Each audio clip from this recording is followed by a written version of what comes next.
This summer, when Philadelphia welcomed the Dear Evan Hansen tour, I was struck by the enduring human question the musical poses. How can we feel understood? The show, about a lonely teenaged boy with social anxiety who feels unnoticed, puts it this way, quote, "Have you ever felt like you could disappear? There's a place where we don't have to feel unknown," sings Evan Hansen. My sense is that Evan speaks not only for those who struggle with mental health, but for everyone. The plague of loneliness, the potential for invisibility. I am convinced these bind us. The distance between us, amplified in the thick of the pandemic isolation, has not magically lifted, and candidly was already with us all along. Struck by the ways many of us in the congregation and in the world are feeling separate, I feel compelled to explore what it is that widens or narrows the distance. And on this Kol Nidre, this night of promises, to rededicate ourselves to this place where we yearn for our souls to be known. Our Torah tells the story of Hagar, a slave of low status and little agency, a surrogate for Abraham and Sarah. Once pregnant, Hagar is afflicted by them and flees to the wilderness. There, Hagar cries out to God by the name God who sees, El Roi. And that spot where Hagar stands is called Be'er Lachai Roi, a place of being seen. Of course, it is not about technical sight, but about perceiving another's truth. Bound up in her name for God, El Roi, is both her desperate longing to be seen by God and her faith in God. This woman, who is potentially overlooked, Hagar, discovers a God who sees, who does not overlook. When Hagar's heart is cracked open, she understands not only who God is, but who we ought to be. For bound up in our lives is our longing to be seen, and our faith that it is possible to share something of our essence, possible to realize our presence matters. It is Hagar, this marginalized, non-Israelite woman, who teaches us to seek out a space where we can be known. Here in our congregation, we, emulating God, witness each other's truths. Here, knowing nothing and no one ever stays the same, we nurture and challenge each other's growth as we stretch into new phases of our journeys of spirituality, Torah learning, justice work, of participation in congregational life, of profound connections. To know each other is godly, holy. To witness each other makes this our Be'er Lachai Roi, our place of being seen. This year, our Road of Shalom Widows Connection group published a book called Struggling Well, Thanks for Asking. Widows sharing their stories to help comfort and embrace your journey. I learn so much from the ways they witness each other as they stretch into new experiences. One author writes about feeling like a stranger in settings where she previously felt at home. Quote, newly bereaved, dining out with friends, I endured a mortifying discussion by a trio of husbands who debated how to split 4 credit cards 7 ways. I learned to bring cash. Another author writes of isolation and hope. Quote, I was lost. Although my children are wonderful and my friends always include me, I felt like overnight I went from a strong, competent woman to a shell of a person. I joined a widows group at the synagogue. How wonderful to be surrounded by women who understood how I felt without explanation. To find a group of compassionate, strong, understanding women who became my friends. These women gave me the strength to grieve, to take one day at a time, to undergo major surgery alone, to face my life. Widowhood, often invisible, in this bond, they are profoundly seen. Hagar from our Torah teaches us to look out for the potentially overlooked. There can be a pressure in our society to reveal only what fits into a neat box of accepted norms. Fit well enough, and you are celebrated. Yet, so many of us carry truths that do not fit. Indeed, I think the box contains only a few people. But when left out of it, how easy it is to waste our energy ensuring no one finds out we do not fit. Keeping those real parts of us secret builds a wall, a closet, a barrier of fear that separates us one from another. In our congregational striving to be that place where you don't have to be unknown, where we do not overlook, we seek to explicitly see people who might feel separated from the community. That's why our lobby welcome banner does not just say, all are welcome.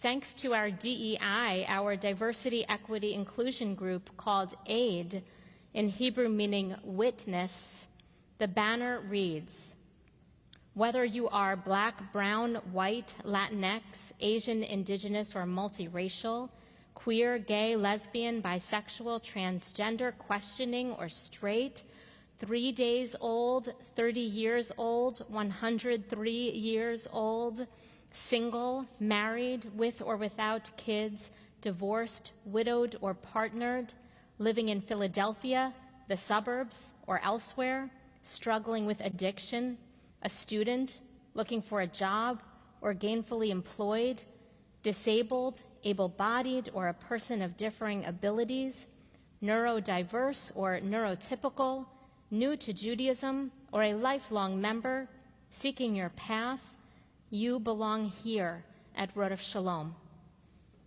This collection, developing as we continue to learn, names the very identities and experiences of those who potentially feel left out because of the stigma they already face in our society or the challenge their circumstance already brings that the distance of stigma can just make all the more challenging.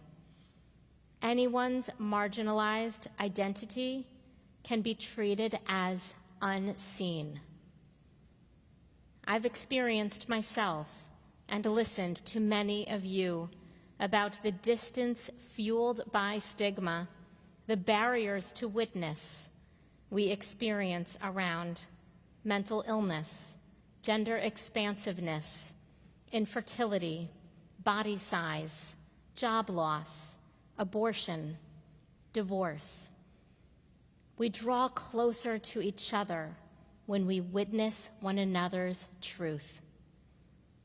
The wisdom lies right at the core of our tradition. It's the very Torah. The story is told of a preschool class. Picture our Berger Early Learning Center, a preschool class that is on a tour of the sanctuary, but runs out of time before they can learn about the Bima. On their way back to class, their teacher asks the preschoolers, when they return for part 2 of the sanctuary tour, what do they think they will see when the doors of the ark open? A lively discussion among the children ensues. One student guesses a big closet of candy. Another student, perhaps a budding cynic, wonders if the ark will be empty. Perhaps, coming closest to the answer, the third student guesses that when the rabbi opens the ark, there will be a big mirror. Yes, in Torah we see ourselves and we see each other. At the center of our community is the source that helps us all be known.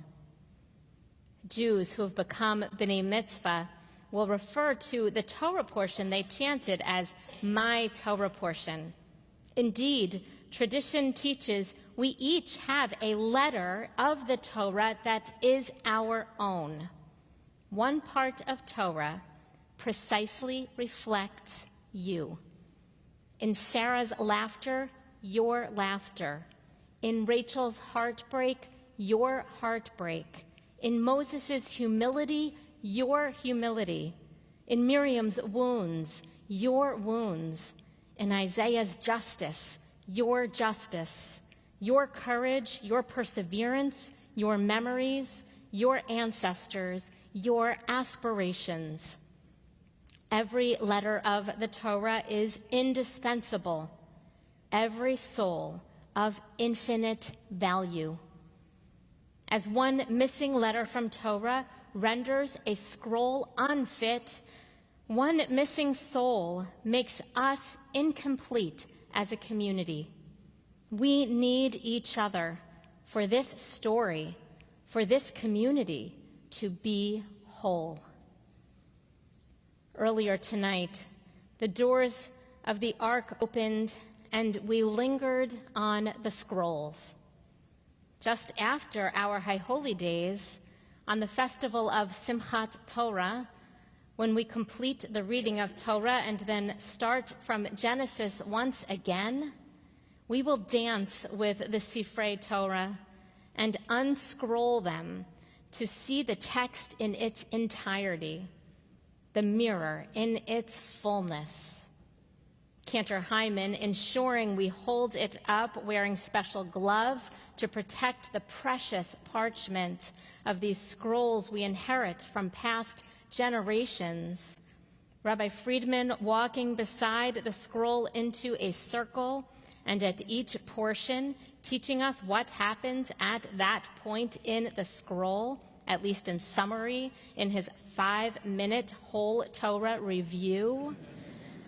Inspiring us to become more intimately aware of the stories of our scrolls and the stories in our scrolls, each other's letters and each other's stories.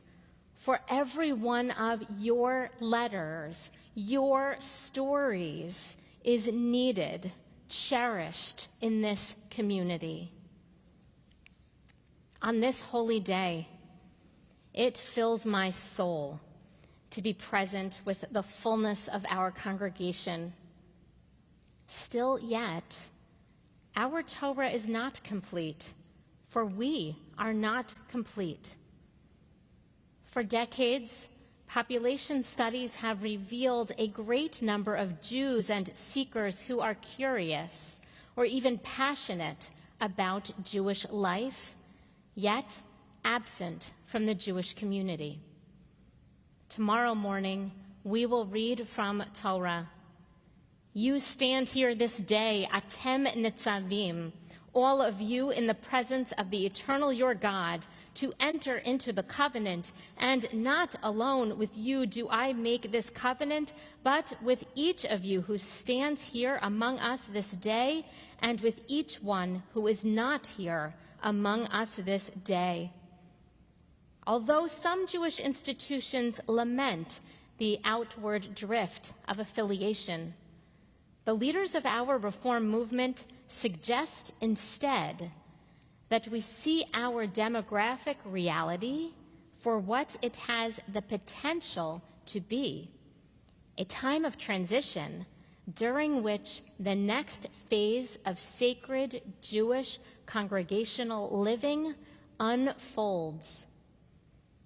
On the cusp of what is next for the Jewish community, it is time for our congregation to broaden our gaze, that we may more deeply understand those outside our walls, to reach out, to convene Philadelphia-wide conversations about our lives and about what matters to us most, that others may also sense the community is a be'er l'chai ro'i, a place where we are seen, not so that we can welcome them into what we have created, but so that we can listen to their truths, learn new ways people can be in relationship with the Jewish community, that they can help shape a Jewish future for us all.